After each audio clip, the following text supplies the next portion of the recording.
দেখুন কত গাঢ় কালার হয়েছে। তো বন্ধুরা, আজ আমি ফেলে দেওয়া পেঁয়াজের খোসা দিয়ে ঘরোয়া পদ্ধতিতে সাদা হয়ে যাওয়া চুল কালো করার একটা টিপস আপনাদের কাছে শেয়ার করব। আর এই কালারটি বানাতে মাত্র দুটি উপকরণই লাগবে। তো ভিডিওটা আপনারা পুরো দেখতে থাকুন, আশা করি ভীষণ ভালো লাগবে। তাহলে চলুন কাজে লেগে পড়ি। তো এখানে আমি বেশ কিছুটা পেঁয়াজের খোসা আগে থেকে নিয়ে নিয়েছি। এখন আমি উনুনটা ধরিয়ে নিয়ে কড়াইটি চাপিয়ে দিব উনুনের মধ্যে।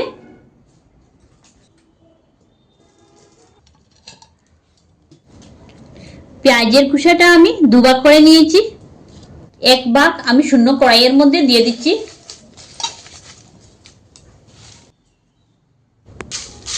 এখন পেঁয়াজের খোসাটাকে নেড়েচেড়ে ভেজে নিব।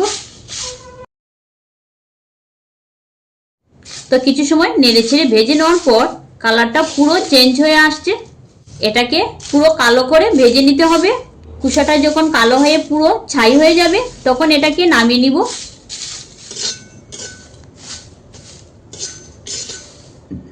তো দেখুন পেঁয়াজের খোসাটা পুরো ছাই হয়ে গিয়েছে। এখন আমি নামিয়ে নিব।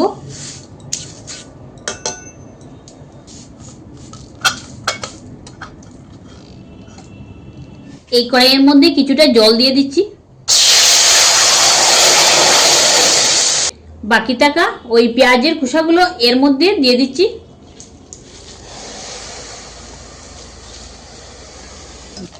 এটাকে জাল দিয়ে 2-3 মিনিট ফুটিয়ে নিব। ছাই করে নেওয়া পেঁয়াজের খোসাটা এই পাতের মধ্যে ঢেলে দিচ্ছি।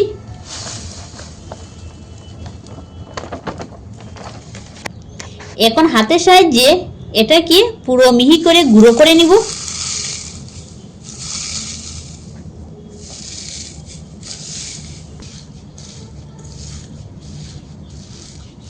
একদম মিহি গুঁড়ো করে নেওয়ার পর দেখুন কতটুকু হয়েছে।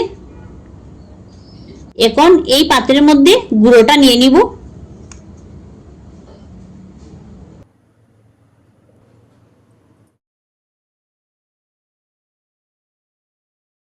এখন এর মধ্যে আমি পরিমাণ মতো নারকেল তেল দিয়ে দিচ্ছি।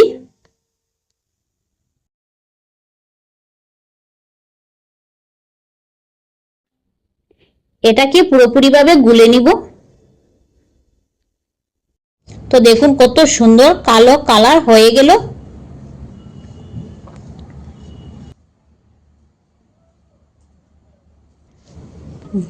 দেখুন কত গাঢ় কালার হয়েছে। তো প্রাকৃতিক উপায়ে ঘরোয়া পদ্ধতিতে চুলের কালার হয়ে গেল। এখন এটাকে আপনারা চুলে অ্যাপ্লাই করে নেবেন। এই কালারটা চুলের মধ্যে লাগিয়ে রেখে দিবেন। শুকানোর পর জল দিয়ে ধুয়ে নেবেন। এইভাবে সপ্তাহে 2 বার লাগিয়ে দেখবেন চুলের কালার পরিবর্তন হয়ে গিয়েছে।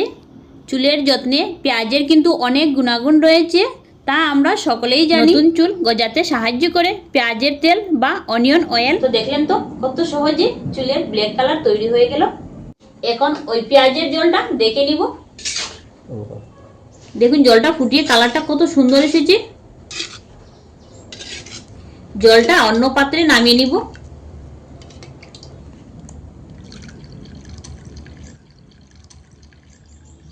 পেঁয়াজের এই জলটা কিন্তু চুলের জন্য অনেক উপকারে আসবে। জলটি স্নানের আগে চুলের মধ্যে অ্যাপ্লাই করে নেবেন। ঘন্টা 2-1 রেখে তারপর ধুয়ে নেবেন। এইভাবে সপ্তাহে চুলের মধ্যে 2-3 বার লাগিয়ে নেবেন। তখন দেখবেন চুলের সৌন্দর্য দ্বিগুণ বৃদ্ধি পাচ্ছে।